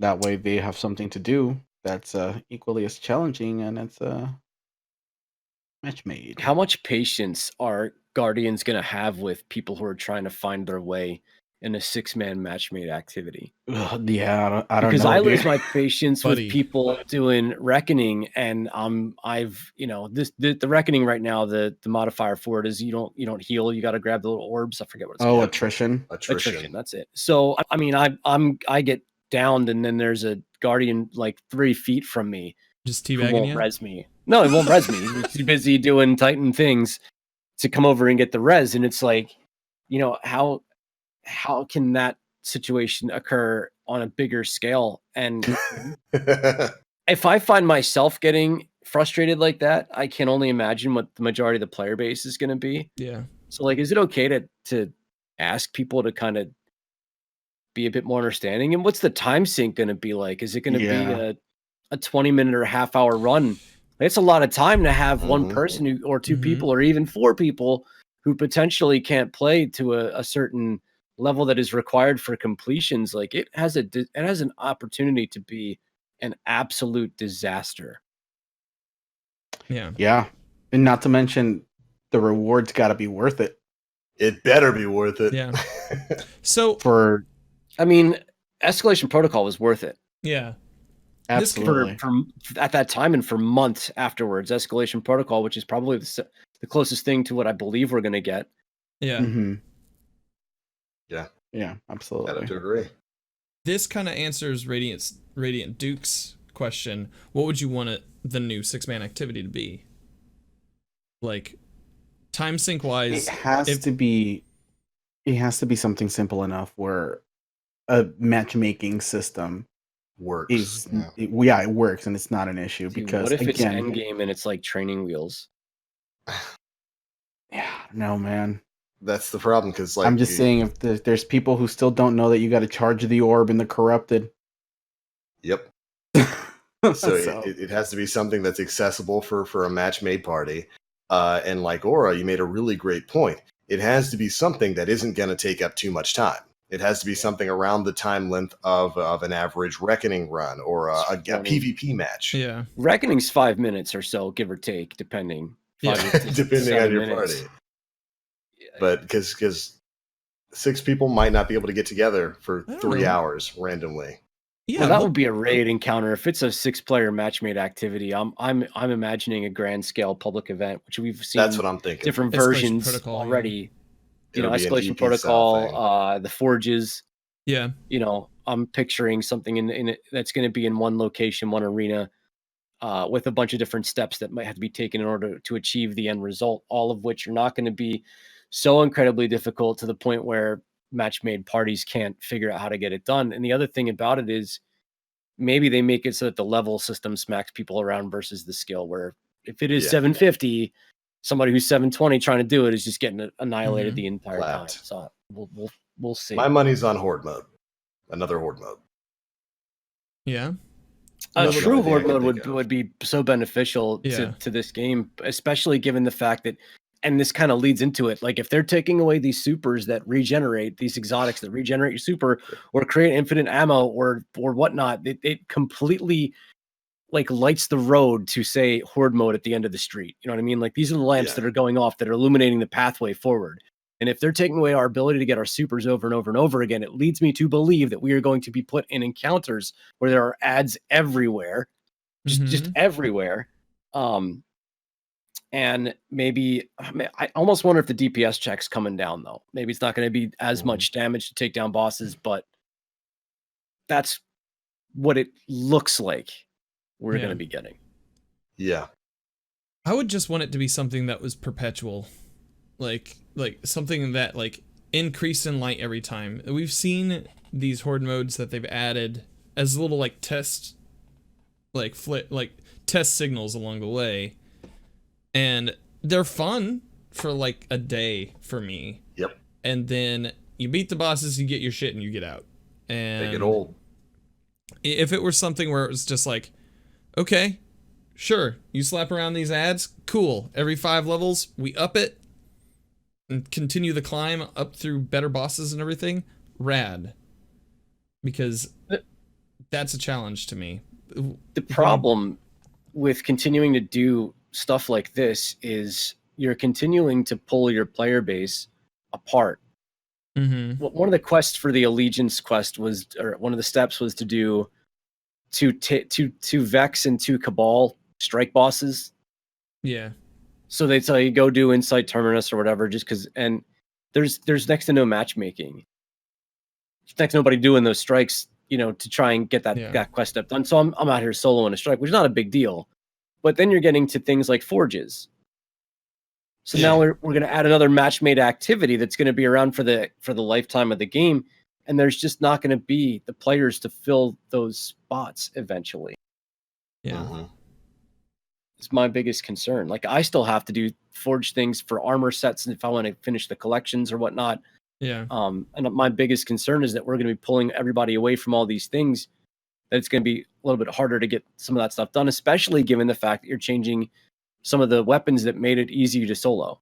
Yeah. Like I can solo Brigusia because I can use a Whisper of the Worm on the boss, right? So All right. Now just trade that out for an Outbreak Prime. You'll be fine. I have to finish the masterwork on that too. It resets one of the first things I got to get done. Still haven't gotten heroic on it. Still haven't done that. I think I'm at like 53% or slightly higher. Yeah. It's I think I'll be super all set. good. Very good pulse rifle. Jebby asks, in the new raid, if we get armor that has ornaments that can be acquired, what would you want it to look like? Not Eater of Worlds, Inspire of Stars. You don't want to. You don't want a dad bod. I don't want a dad bod guardian, a beetle bod guardian, and I also don't want it to be that same armor set. Oh boy, that's the same armor set for 2 raid layers. I want sleek lines. Mm-hmm. I don't want bulky. I don't want shoulder pads. I don't want robes that are just like with a weird ball on the shoulder and like, you know what I'm talking about, like the Scatterhorn stuff. Like what? Like I don't want a helmet that has like a gas mask-esque kind of like oxygen tubes. I want, I really like the Forge armor. I think the Forge armor is actually really good. It's really good. So I'm looking for something similar to that, but it really depends on, like, there's not really a raid enemy that lends itself to that. You know what I mean? Yeah. Like what armor did we get from any of the raids in D1 that were like sleek and Wrath of the Machine? No. That's about it, right? Yeah. Really about I the think that closest was thing it. to it. Yeah, that was probably it. Yeah. Last question. It looks like for the evening. Jebby asks if we do get a hive themed raid, would you want the weapons to look more hive, like what we had on Crota? Absolutely. King's Fall. Yeah. Yeah, I mean, I think the opulence weapons fit, or I'm sorry, the Leviathan weapons kind of fit Leviathan, right? Gold and Yeah. They're very gaudy. I spent I love too it. much time in there today. I hate gold. I think What the is that? coolest thing about King's Fall was the weapons were just so hive. I don't think we'd seen anything quite like that. You know, Mhm. and the sights being like the way that they were. See, the Defiance of Yasm was such a good weapon. Mhm. I would love to have that sniper back.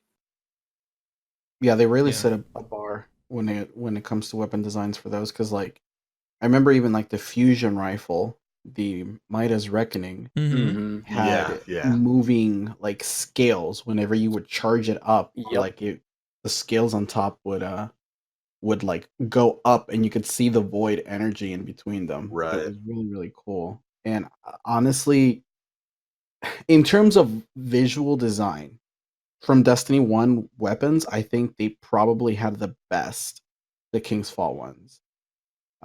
Even though they looked meaty and bony and stuff like that, like they Yeah. were It was the very, theme. very different than everything else. I mean, obviously, Vault of Glass and Wrath of the Machine, in terms of utility, probably had like the best weapons. Because I mean, really, nobody ever used Cocoon. Cocoon was an underrated perk, especially on the Quillam's term. Is that what it's Yeah. called? The light machine Yeah. gun? Yeah, yeah. It's Yeah. very Quillam's underrated Terminus. perk. You find it now in Destiny 2. They've Everything. actually made it a full-time perk now, but Auto loading holster. Yeah. Mhm.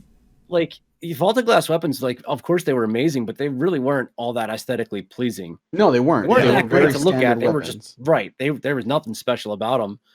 And I think we started to get a little bit of the Hive vibe with Crota, right? They had Yeah. some Yeah. Little Ivy bit. Yeah. inspired, but once King's Fall, that kind of set the bar. And like Wrath of the Machine had some stuff, but it wasn't like, oh my god, this is like so wrathy machine. No, it was Like- respect gunsmith weapons. That's what Yeah. Wrath of the Right. Machine was. All the weapons The were just only- retextured gunsmith stuff. The only difference that the Wrath of the Machine stuff had that I really liked is that when you fully upgraded the weapon, it would grow Siva nodes and like Siva Yeah. tendrils around Mhm. it.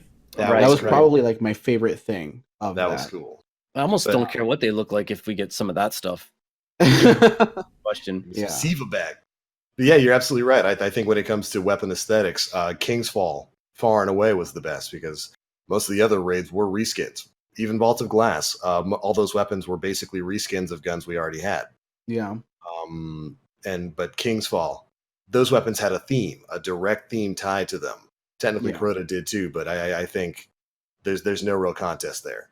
That Right. auto rifle looked like an alligator, and I loved it. Mm-hmm. Oh, the anguish of Dryston. The anguish of Dryston, yeah, it looked like an alligator. I was just It's so shooting an bad, alligator. but- Oh, they were all the King's Fall weapons were, well, all except the LMG and the sniper were pretty bad. Yeah. Hey man, I did some work with the fusion rifle. It took Midas 20 Reckoning, years that to was charge. pretty You're good. probably still charging one of those shots. Am I wrong Yeah. in thinking the I scout love- was okay? No, the scout was pretty good too. Heavy, it was a high impact scout, I want to say, The right? Doom of Kelkis. Yeah, yeah. I liked it because it was void, right? Was it void? I thought it was solar. Was it solar? I thought it. was, void. Let me double check here on Dim. Yeah, I'm but I pulling up the remember pulse that could rifle roll was- with like. I think the Full pulse auto. was solar. Yeah, it could roll with full auto and Firefly. The Doom of Chelsis, something like that. I called it the Doom of Chelsea Clinton. It was great. That was like the only. Yeah, I pretty sure that was void. I want. Oh yeah, you're right. It was void. Yeah, because I recall using that whenever it was void or small arms. That was my gun. Doom of Chelsea Clinton, blowing everything up. Loved it. Yeah, so when it comes to weapon aesthetics, I kind of wish we would get back to that sort of thing because Who does that Yeah, fall that was on cool. though? Like Vicarious Visions is in charge of like designing the raid, right? Did the weapons fall to the art team, sandbox team? I think so. So I actually had a little talk about this with with Shackles, and she linked me to an article where it falls under, I think, the creative lead of the game. And I think the creative leads for Taken King was Barrett and Luke Smith. Ah, And I think for Forsaken it was Steve Cotton. right. Yeah, it was. It was. Forsake, the Last Wish weapons had a theme to them. I mean, it was Yeah. It was a kinda, little like, more subtle, but phony. yeah, they had a yeah, theme. like, you know, they all had a specific look to them, and you could even go so far as to say that the Forge weapons had, you know, Mm-hmm. their own aesthetic as well. Kindled Orchid is still an incredibly ugly weapon, you know, but yeah. Yeah, I mean, the art has definitely taken a higher, more subtle approach to them. But yeah, no, like that stuff was amazing. I'd love to see us get back to that. Be It good. was good to look at. Some of the stuff was so big and bulky, it was hard to use because I felt like it took up a lot of the screen. Yeah, It was the same reason why the wizard that everybody farmed for it, the Omnigul, the Grasp of Grasp of Malak. the Malak. Grass of Malik, I couldn't use it because I just felt like it took up my entire screen when I was aiming down sights. Now it was almost the same thing as the Hawksaw, but because the Hawksaw had smooth lines, I felt like I had a better field of vision. And the Defiance of Yasmin was a great sniper, but none of that bulkiness came through the scope. You know what I mean? Right. Because you were scoped in, you didn't see any. It was just your sights. Yeah, So that's the one thing. Like, it was so badass looking, but part of the reason, regardless of the role, was that just kind of hard to see while you were using it. Yeah. Big weapon models. That's a problem with a lot of shooters these days. Yeah. But Bungie is definitely on that list. We've gotten some pretty big weapon models. They look good, but don't obscure vision when I'm using it. Yeah. Rusty Shacklebro says that he thinks Vicarious Vision also makes weapons because Hamrick, quote unquote, threw them under the bus for Huckleberry not being a hand cannon. And also they knew that Wormhusk was too OP, but they let it be broken so that they could learn a lesson for designing for Destiny. Was Wormhusk OP? Was it really? Well, When was Wormhusk was first introduced, it was yeah. very strong, but Very strong. and One-Eyed Mask happened, and it made it look like a toy. well, yeah. Yeah, At that like- point, they had nerfed Wormhusk though. Yeah. I mean, Wormhusk was what, instant heal on Shade Step? Instant heal, yeah. Instant- Yeah, instant heal on yeah. Shade Step, and your ability charged pretty quickly. Hmm. That was during the Vigilance Wing. Right. Pretty sure it was Vigilance Wing Graviton Lance era. Yeah. Mhm. Yeah. I can't remember who was the artist that I checked out, but there was I was looking at an art station a couple of days ago, and I saw a concept version of the Graviton Lance as a hand cannon. Ooh. Yeah, it was pretty cool looking. Given the way that gun functions and looks already, that'd be kind of cool. Like shooting a galaxy at people. Yeah, it'd be pretty neat. I But dig it. it was pretty cool. Yeah. More of the space magic aesthetics, please. I think that's always a good. Yeah, like, it's kind of weird being like a space ninja and going out with like a standard issue gun, you know, off the shelf kind of thing. You know, Yeah. they should kind of have My service revolver. right. Like, they might shoot bullets, but maybe they could look like they're intergalactic weaponry. You know what I mean? Excuse me. My service revolver that isn't an actual revolver. There Yeah. we go. I don't have it yet. I still have to figure out because that's going away, right? That's going to be gone from the loot pool. if you haven't Apparently unlocked it. not permanently, but it is going to be gone at launch. Like I Ah. think they mentioned that in the TWAB that it's going to be gone at launch for a while they fix a bug on the back end. So earn it now. Yeah, Get your I've, 40 I still strikes have in, dude. 17 strikes to do, and that's just It's boring. It's incredibly boring. Just wait for heavyweight. Mow down through everything. Only I way. don't know. I got a lot of other prep stuff to do still. So we'll see. Good luck with all that. I ain't doing it. Well, all right. Do we have any other questions, Dan? I think that's it. That's it. Well, all right. I think that's a good enough place. We're stopping where we started with talk of prep and Aura looking slightly distressed. I have played a lot of Destiny in the past 2 weeks. A lot. Oh boy. Well, I'm glad we can count on you because, no thank you. But all right, ladies and gentlemen, that is going to be it for episode 201 of the Planet Destiny podcast. We are about 1 week away 1 week away. We have got one more podcast before the official release of the Season of Opulence. And as you can see, we have no idea what's going on. So expect more stuff next week. Hopefully we'll get a Vidoc this week. They usually drop big information about the incoming patches about a week before they go live. So hopefully we'll hear a bit more. We're going to learn about pinnacle weapons. We're going to learn about some of the buffs that we'll be getting with the incoming updates. So make sure you're staying tuned to the Planet Destiny channel. And right here on Twitch, we're going to have the podcast again in a week's time. But all right, everybody, before we get on out of here, we're going to let you know where you can find us all across the internet before raiding somebody. And I do believe we've already got somebody on tap. Excellent work, gentlemen. Dan, where can they find you, buddy? Hi, guys. You can find me on the internet on twitch.tv/Danfinity, where I'll probably be playing some Destiny. There's a game coming out called Void Bastards that looks pretty fun, so I think I'm going to check that out this week as well. On Twitter and Instagram, you can find me at Danfinity, but the I's are L's. And you can find my podcast Side Quest Sunday, which is not the podcast Side Quest, which is another person's podcast.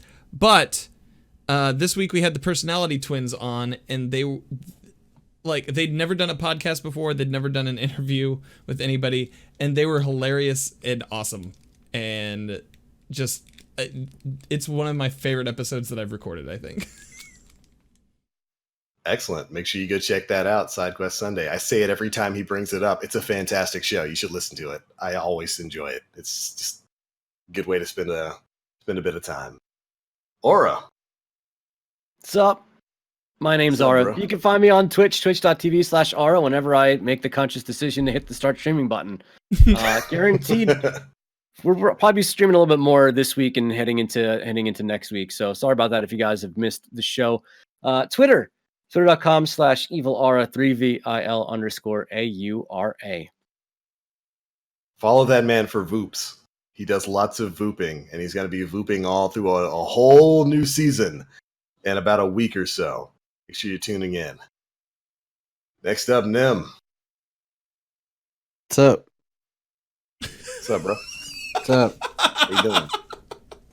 Good. How you doing? Not too bad, man. I smell some roast that just came out of the crock pot. So hurry your outro up so I can go eat. It's literally been cooking for like the past 12 hours. It's going to fall off my fork when I try to pick it up. I need to eat this. TBL, I need to fly down there. Keep it in there for another 12 hours. Come on. A 24-hour pot roast. 24-hour pot roast. You can find me at twitter.com/nimplays and at twitch.com/nimplays, where this week I'm going to be taking a break from Destiny. I've gotten pretty much everything that I want to get ready for raid prep for the upcoming season done, and I kind of want to go into that fresh. So throughout this week, we're going to be streaming a game called Kingdoms of Amalur: Reckoning. Yeah. It's a really underrated game that kind of flew under the radar and had an unfortunate history after its release. So we're going to be hanging out with that. It's been since 2012 since I last played it. So we're going to be doing a fresh playthrough on PC starting tomorrow at 9 o'clock in the morning, Pacific Standard Time. It'd be great. Make sure you tune in for that. Kingdoms of Amalur. Really underrated game. Yeah. Very underrated title. Definitely going to be a good one. I'm going to make sure I tune into that one. And of course, my name is The Black Link. You can find me pretty much everywhere on the internet. Twitch, Twitter, YouTube, all at The Black Link. This week, I might be playing a little bit of a D2 catch-up game. I got all my characters to 700, my alts and all that kind of stuff. So I might do a little bit of light Season of Opulence prep, fill out some bounties and stuff like that and get ready. Probably going to be playing a lot of Division 2 over the course of this week. I've been trying to get back into that and building new armor sets and making all kinds of stuff like that, so I'm really enjoying my time on it. And of course, right now, I got to go get me a 12-hour pot roast and then put another one in so that Dan can also have a 12-hour pot roast when he gets here, because I'll see you soon, buddy. it's so tender, I got to eat it with a spoon. When you have to eat meat with a spoon, we're Wonderful. done. So that's it for episode 201 of the Planet Destiny podcast. Thank you, Guardians, so much for tuning in, and we'll see you all next week. Bye, everybody. Bye.